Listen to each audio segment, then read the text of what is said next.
నమస్తే, welcome to ఎస్డే. ప్రస్తుతం మనతో విమలక్క గారు ఉన్నారు. ఏదైతే దేశంలో గత 10 సంవత్సరాలుగా నడుస్తున్న కేసు ఉపా కేసు విపరీతంగా మన వివాదాల చుట్టూ తిరుగుతుంది. దాంట్లో దాదాపు 97.8% మంది ఆరోపణలు నిరూపణ కాకముందే విచారణకు పిలవడం చాలా వివాదాలకు దారితీస్తుంది. కేవలం ఉపా పైన కేసు గత 10 సంవత్సరాల్లో ఉపా కేసులు 5,992 కేసులు నమోదయ్యాయి. వీటిపైన మాట్లాడే ప్రయత్నం చేద్దాం. అసలు ఉపా కేసులు ఎందుకు పెట్టాల్సి వస్తుంది, దీన్ని ప్రజా సంఘాలు ఏ విధంగా తీసుకోగలుగుతాయి, ఏ విధంగా ముందుకెళ్ళి పోరాడగలుగుతాయి అనే విషయాలపై మాట్లాడే ప్రయత్నం చేద్దాం. అక్క నమస్తే అక్క. దాదాపు 10 సంవత్సరాలుగా ఉపా కేసుల వివాదం చాలా మలుపులు తిరుగుతూ ఇంకా వివాదాలు చిక్కుకుంటుంది. దీన్ని ఎలా చూస్తారు మీరు? అంటే వాస్తవంగా ఇది ఇప్పుడు 75 సంవత్సరాల స్వతంత్ర భారతం అంటున్నటువంటి ఈ దేశంలో అసలు ప్రజాస్వామ్యం ఉందా లేదా అనేటువంటిది ఒక ప్రశ్న. ఎందుకంటే మాట్లాడే స్వేచ్ఛ ఉండాలి. ప్రజాస్వామ్యం ఉంది అని అనుకుంటున్నప్పుడు మాట్లాడే స్వేచ్ఛ ఉంటుంది, ప్రశ్నించే స్వేచ్ఛ ఉంటుంది.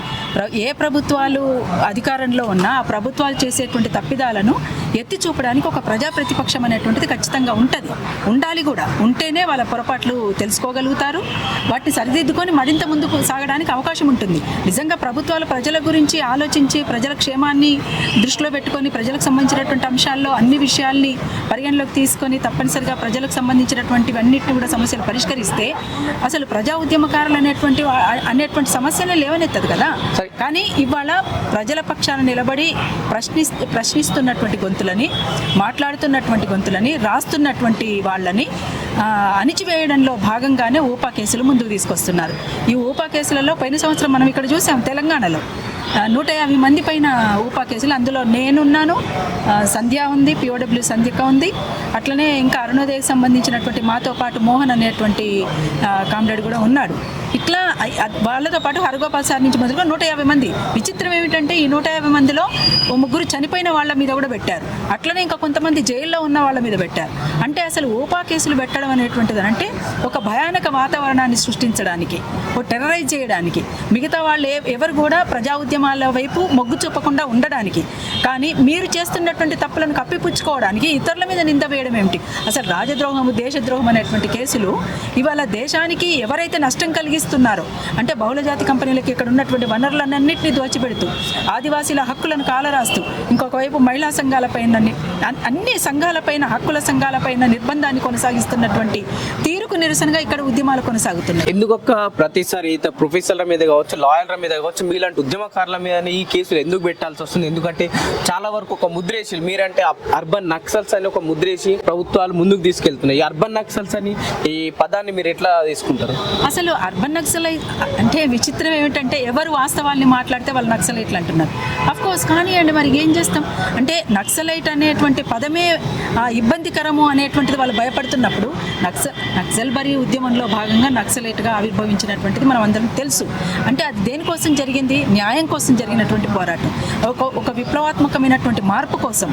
కాబట్టి ఈ రకమైనటువంటి ముద్రలు వేయడం అని అంటేనే వాళ్ళు తప్పు చేస్తున్నట్టు. వాస్తవంగా వాళ్ళు తప్పులు చేస్తూ, వాళ్ళు నేరం చేస్తూ, వాళ్ళు బహుళజాతి కంపెనీలను స్వాగతిస్తూ రెడ్ కార్పెట్ పరిచి ఎక్కడుంటే వనరులు అక్కడ దోచుకుపోమని చెప్పేసి ఇక్కడ ఉన్నటువంటి వనరులు ఇక్కడ ప్రజలకే చెందాలి అనేటువంటిది ఒకవైపున పెద్ద ఎత్తున ఉద్యమాలు కొనసాగుతున్నటువంటి సందర్భంలో ఎక్కడికక్కడికి ఆదివాసులు కూడా ముందుకొచ్చి అడవి మాదే, అడవి మీద హక్కు మాదే అనేటువంటి పోరాడుతున్నటువంటి ఆదివాసీల పైన ఒక పెద్ద ఎత్తున సీరియస్గా బలగాలను దింపి నిర్బంధాన్ని కొనసాగిస్తూ అంతవరకే పరిమితం కాకుండా ఎక్కడ పడితే అక్కడ ఆడబిడ్డల పైన అత్యాచారాలు కొనసాగిస్తున్నటువంటి తీరు మనం చూస్తూ ఉన్నాం. ఇది చాలా చాలా దుర్మార్గమైనటువంటిది. నిజంగా నాగరిక ప్రపంచమేనా ఇది? నాగరికత అంటే ఏంటి? అన్ని విషయాలు అన్ని విషయాల్లో అవగాహన చేసుకొని ముందుకు సాగడం అనేటువంటిది నాగరిక ప్రపంచం అంటాం. కానీ ఈ నాగరిక ప్రపంచంలో ప్రశ్నించే వాళ్ళే తక్కువయ్యారు. అంతో ఇంతో ప్రజా ఉద్యమాలలో పనిచేస్తున్న వాళ్ళు, హక్కుల సంఘాల్లో పనిచేస్తున్నటువంటి వాళ్ళు, విద్యార్థి సంఘాలు, ఇలాంటి మహిళా సంఘాలు, ఇలాంటి వాళ్ళు ప్రశ్నిస్తున్నారు. అట్లాంటి ప్రశ్నిస్తున్నటువంటి వాళ్ళని ఏరువేత కోసమే చేస్తున్నటువంటి ప్రయత్నంలో ఆ కుట్రలో భాగంగానే ఊపా కేసులు. ఈ మధ్య ఏదైతే Arundhati Roy, Indian poet cum writer, section IPC section 24A, 153A, 153B, 504, 505 అయితే క్రిమినల్ కేసెస్ లా ఇంత కఠినమైన చర్యలు అది ఎప్పుడు గత 14 సంవత్సరాల కింద ఇచ్చిన ప్రసంగం తీసుకొని మళ్ళీ 14 సంవత్సరాల ఈ కేసుని ముందుకు తీసుకురావడానికి ప్రధానంగా ప్రభుత్వం ఏం ఆలోచిస్తుంది అనుకుంటారు ఈ విషయంలో? అసలు దేశాన్ని దోచుకుంటున్న వాళ్ళపైన ఇది పెట్టాలి ఇలాంటి కేసులు.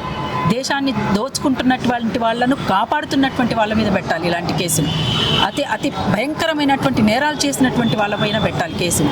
కానీ ప్రజల పక్షాన నిలబడి, ఆదివాసీల పక్షాన నిలబడి కొట్లాడుతున్నటువంటి వాళ్ళపైన ఇట్లాంటి కేసులు పెట్టడం, వాళ్ళ పక్షాన నిలబడి రాస్తున్నటువంటి వాళ్ళపైన, అంటే ఇవాళ ఒకవైపున మనవాద భావజాలాన్ని ప్రచారం చేస్తూ మూఢత్వంలోకి, మూఢ విశ్వాసాల్లోకి ప్రజల్ని నెట్టివేస్తూ అసలు ఇట్లాంటి విషయాల్ని ఆలోచింపని చేయనీయకుండా చేస్తున్నటువంటి భావజాలం ఏదైతే ఉందో, ఇట్లాంటి అంటే ప్రజల పక్షాన నిలబడి ప్రజల పక్షాన కొట్లాడుతున్నటువంటి ఈ భావజాలానికి ప్రత్యామ్నాయంగా వాళ్ళు మూఢ విశ్వాసాలని తీసుకొస్తున్నారు, మూఢత్వంలోకి నెట్టివేస్తున్నారు.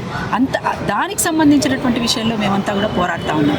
అందుకోసము ఇది చాలా అన్యాయమైనటువంటిది, దుర్మార్గమైనటువంటిది. ప్రతి ఒక్కరు కూడా తిప్పికొట్టాల్సినటువంటి అవసరం ఉంది. మా దాకా రాలేదు కదా, మాకేం సంబంధం అని అనుకుంటే మీ దాకా వచ్చిన తర్వాత అడిగే వాళ్ళు ఎవరు కూడా ఉండరు. అందుకోసం మెడకాయ మీద తలకాయ ఉన్నటువంటి వాళ్ళు ఎవరైనా సరే ఖచ్చితంగా ఇట్లాంటి విషయాల్ని తిప్పికొట్టాల్సిందే, ఖండించాల్సిందే, పోరాడుతూ ముందుకు రావాల్సిందే. పోరాటాల ద్వారా మాత్రమే ఈ సమస్యలకు పరిష్కారం దొరుకుతుందని తెలియజేస్తుంది. గత సంవత్సరం కింద ఉపా కేసు ఎత్తివేయాలని చెప్పేసి చాలా పెద్ద ప్రోగ్రాం నిర్వహించారు. ఇప్పుడు సంవత్సరం తర్వాత ప్రభుత్వం చేంజ్ అయింది తెలంగాణలో. ప్రొఫెసర్ హరగోపాల్ పైన కేసు ఎత్తడం జరిగింది. మీకేమన్నా కాంగ్రెస్ ప్రభుత్వం మీలాంటి తెలంగాణ ఉద్యమకారులకు సపోర్ట్ చేసి ఉపా కేసులు ఎత్తేసే అవకాశాలు ఉంటాయనుకుంటున్నారా? అంటే గత ప్రభుత్వంలోనే ఈ ఉపా కేసు అనేటువంటిది ముందుకు వచ్చింది. సరే, అది సెంట్రల్ నుంచి వచ్చినప్పటికీ, కేంద్ర ప్రభుత్వం నుంచి వచ్చినప్పటికీ రాష్ట్ర ప్రభుత్వం స్వాగతిస్తేనే అది వస్తుంది ఇక్కడికి. కానీ రాష్ట్ర ప్రభుత్వం చొరవ చూపి ఇలాంటి కేసులు ఇక్కడ పెట్టడానికి వీల్లేదు అని చెప్పేసి తీసివేయాల్సినటువంటి బాధ్యత ఉండాల్సింది. కానీ పోయిన ప్రభుత్వంలోనే మేము వాళ్ళ దృష్టికి తీసుకుపోయాము, ఒక లెటర్ కూడా రాశాము. అయినా దానికి సంబంధించినటువంటిది ఎలాంటి స్పందన లేదు. మళ్ళీ ఈ ప్రభుత్వం కొత్తగా ఏర్పాటైనటువంటి కాంగ్రెస్ ప్రభుత్వం దృష్టికి కూడా నేను, జీవన్ సార్, అట్లనే సంధ్య, మేమందరం కలిసిపోయి కూడా ఒక రిప్రజెంటేషన్ ఇచ్చి కూడా దాదాపు 2 నెలలకు పైమాటే 3 నెలలు అవుతుంది. ఇప్పటివరకు ఇంకా అలాంటిది ఇంకేం జరగలేదు. తీసివేస్తుందనే, ఎత్తివేయడానికి కృషి చేస్తుందనే మేము ఆ చొరవ చూపుతుంది ప్రభుత్వం అనేటువంటిది మేము నమ్ముతున్నాము. సరే, అది ఎత్తేయలేకపోతే మరొకసారి పోరాటానికి సిద్ధం అవుతాం. ఇంకా చేయాల్సిందేం లేదు కదా. ఇకనైనా బీజేపీ మారుతుంది అనుకుంటున్నా. ఏదైతే ఎలక్షన్ టైంలో 400 పార్ ఒక నిదానాన్ని తీసుకెళ్లి కేవలం 240 సీట్లు కూడా దాటకుండా ఆ కూటమితో ప్రభుత్వాన్ని ఏర్పాటు చేసింది. ఇకనైనా బీజేపీ మారి ఈ ప్రజా సంఘాలను కానీ మీలాంటి ఉద్యమకారులని మీ మాటలు ఈ సమస్యలు పరిష్కరిస్తా అనుకుంటున్నా బీజేపీ పరిష్కారం చేసేటట్టయితే ఉపా కేసులు ఎందుకు పెడుతుంది? గతంలో కూడా బీజేపీ ప్రభుత్వమే ఉంది. నిజంగా వాళ్ళు కోరుకుంటున్నది ఏంటంటే ఇట్లాంటి ప్రజా ఉద్యమాలు ఉండకూడదు అనేటువంటిది, ఆదివాసీ ఉద్యమాలు ఉండకూడదు అనేటువంటిది, మహిళా ఉద్యమాలు ఉండకూడదు అనేటువంటిది. ఎలాంటి పోరాటం అనేటువంటి పదమే వాళ్ళకు భయపడుతున్నారు వాళ్ళు. అందుకని ఇట్లాంటి సంఘాలు ఉండకూడదు, ఇట్లాంటి వాళ్ళు ఉండకూడదు అనేటువంటిది, ఇట్లాంటి రాతగాలు కానీ, పాటగాలు కానీ, మాటగాలు కానీ ఎవరు కూడా ఉండకూడదు అనేటువంటిదే వాళ్ళ అభిప్రాయం. కాబట్టి ఎందుకంటే ఛాందస్యవాదం వైపు, ఒక మూఢ విశ్వాసం వైపు తీసుకుపోయి వాళ్ళు అధికారాన్ని చెలాయించాలనుకుంటున్నారు. కాబట్టి గుడులు, బడుల మీద పెట్టాల్సినటువంటి ధ్యాస గుడుల మీద పెడుతున్నారు. అంటే దీని అర్థం ఏమిటి?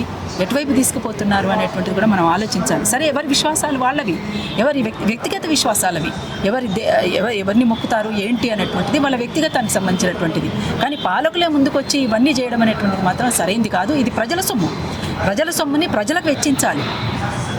ప్రజల మీద భారం వేసి పన్నుల రూపంలో తీసుకొని ఏవేవో చేస్తామనంటే ఎవరెందుకు ఊరుకుంటారు? ప్రజలు కూడా ఊరుకోరు. అందుకని ఇవాళ సరే, ప్రజలే నిర్ణయం తీసుకుంటారు, ప్రజలే తగు బుద్ధి చెప్తారు అట్లాంటి వాళ్లకు. కానీ ఇది ప్రజాస్వామ్య దేశం అంటున్నాం. రాజ్యాంగబద్ధంగా, చట్టబద్ధంగా ఏదైనా దేనికి సంబంధించినటువంటి విషయంలో ఏదైనా ఉంటే మాట్లాడవచ్చు. కానీ రాజ్యాంగానికే విరుద్ధంగా వాళ్ళు ప్రవర్తిస్తున్న తీరుకు నిరసనగా ఖచ్చితంగా ప్రజా ఉద్యమాలు, పోరాటాలు చేస్తాయి. అందుకని ఇంతకుముందే మనం చెప్పుకున్నట్లుగా అణిచివేత ఉన్న దగ్గర పోరాటం ఉంటుంది, దోపిడీ ఉన్న చోట ప్రతిఘటన ఉంటుంది అన్నటువంటి చెప్తున్నాం. అందుకని ఇలాంటిది తప్పనిసరిగా ఆ పోరాటాలు ముందుకు సాగుతాయి, ప్రజా ఉద్యమాలు ముందుకు సాగుతాయి. అంతిమ విజయం మాత్రం ప్రజలదే అని చెప్పి తెలియజేస్తా ఉన్నాం. ఫైనల్గా ఛత్తీస్గఢ్ ఎన్కౌంటర్స్ గురించి ఏం చెప్తారు? ఎందుకంటే గత 2 ఏళ్లుగా ఈ విషయం చాలా చర్చనీయాంశం అయిపోయింది. ఏదైతే నక్సలైట్ అని చెప్పుకునే వాళ్ళు అడవిలో ఉండి ప్రజల కోసం పోరాడుతామని వాళ్ళు చెప్తున్నారు, ఆ సంఘాలు. పోలీసులు ఏమంటున్నారంటే మేము ప్రజలను కాపాడుతామని వీళ్ళు చెప్తున్నారు. ఎటుపెట్టి ప్రజల పేర్లే చెప్పి ఎదురు కాల్పుల్లో 2 చనిపోతున్నారు. వీటిపైన మీ స్పందన ఏంటిది? అంటే నిజంగా చాలా బాధాకరం. ఈ మధ్యకాలంలో చూస్తున్నాం, ఎప్పుడు ఎన్కౌంటర్ పేరుతో వీళ్ళు కాల్పులు జరిపినా అది ఫేక్ ఎన్కౌంటర్ అనేది చాలా స్పష్టమవుతుంది. ఎన్కౌంటర్ అయితే ఇటువైపు చావకుండా అటువైపు మాత్రమే ఎందుకు చనిపోతుంటారు? అంటే అది ఎన్కౌంటర్ కాదు, ఒక ద్రోహి ఇచ్చినటువంటి సమాచారం మేరకు పట్టుకొని కాల్చి చిత్రహింసలు పెట్టి కాల్పులు జరిపితే అది తుపాకీ తూటాలు తగులుతాయేమో నిజంగా, మరి ఇటువైపు కూడా తగలాలి కదా. అలాంటిది ఏం జరుగుతుంది? వాళ్ళు ఎప్పుడు చెప్పినా పోలీసులు నిజంగానే పోలీసులు చాలా సిన్సియర్గా ప్రజల కోసమే పనిచేస్తున్నామని అనుకుంటే ఇన్ని రకాల బాధలు ఎందుకు జరుగుతాయి, ఇన్ని రకాల అఘాయిత్యాలు ఎందుకు జరుగుతాయి?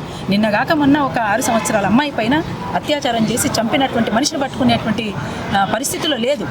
ఎంత దూరం పారిపోతారు? ఎవరో మామూలుగా చిన్న సమస్యలో ఏదైనా ఉంటే పరిగెత్తి వాళ్ళని వెంటాడుతూ ఉంటారు కదా. ఇట్లాంటి విషయమే కాదు, మొత్తం కూడా బ్యాంకులను లూటీ చేసి బ్యాంకులను మోసం చేసి పారిపోతున్నటువంటి వాళ్ళు వాళ్ళ కళ్ళ ముందట ఫ్లైట్లలో పారిపోతుంటే కూడా వాళ్ళకు కనీసం పట్టించుకునేటువంటి దాఖలాలు లేవు. అంతేకాకుండా దోపిడీ ప్రత్యక్షంగా బహిరంగంగా బజార్లో నిలబడి దోపిడీ చేస్తున్నటువంటి వాళ్ళని పట్టుకునేటువంటి ధైర్యం లేదు. నిజంగా పోలీసు వ్యవస్థ చాలా సిన్సియర్గా సీరియస్గా పనిచేస్తే ఇలాంటి అన్యాయాలు అఘాయిత్యాలు జరగవు కదా. నిజంగా వాళ్ళు ప్రజల పక్షాన నిలబడ్డము, ప్రజల కోసమే మేమున్నాం అని అనుకుంటున్నప్పుడు చేసి చూపించమనండి. కానీ చాలా దుర్మార్గం ఇది. ఈ మధ్యకాలంలో ఎన్కౌంటర్ల పేరిట విపరీతంగా చాలామందిని పొట్టన పెట్టుకున్నారు. చాలా అన్యాయం ఇది. ఆ ఎన్కౌంటర్లను ఖండిస్తూ ఉంది. అవి ఎన్కౌంటర్లే కాదు, అసలు అది మొత్తం కూడా వాళ్ళు ద్రోహి ఇచ్చిన సమాచారంతో పట్టుకొని చిత్రహింసలు పెట్టి చంపేశారు. వాళ్ళు హత్యలు ఇవి, ఎన్కౌంటర్లు కాదు, హత్యలు. రాజ్యం చేసినటువంటి హత్యల్ని ప్రతి ఒక్కరు కూడా ఖండించాలి తప్పనిసరిగా. ఇది ప్రజాస్వామ్య దేశం అనుకుంటే ప్రజాస్వామ్యం ఉందా లేదా? నిజంగా ప్రజాస్వామ్యం ఉంటే ఈ రకంగా జరుగుతుందా?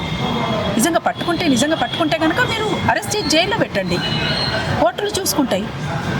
మరి ఇంత దుర్మార్గంగా పట్టుకొని ఎక్కడ పడితే అక్కడ పిట్టల్లాగా కాల్చివేయడం ఏంటి? ఇది సరైనది కాదు, ఇది ఎవరికి మంచిది కాదు. బీజేపీ ప్రభుత్వం అన్యాయంగా మాపై ఉపా కేసులు పెట్టి చిత్రహింసలు పెడుతుందంటుంది తెలంగాణ ఉద్యమకారులు విమలక్క. అదేవిధంగా ఛత్తీస్గఢ్లో జరిగిన ఎన్కౌంటర్లని ఫేక్ ఎన్కౌంటర్లు అనవసరంగా అమాయక ప్రజల్ని బలి తీసుకుంటున్నారు. ఇది కేవలం రాజ్యాంగ హత్యలని చెప్పేసి విమలక్క ప్రధానంగా బలంగా ఆరోపణ చేసిన మాటలు మనం చూడొచ్చు. కెమెరామెన్ ప్రశాంత్, పవన్, హైదరాబాద్.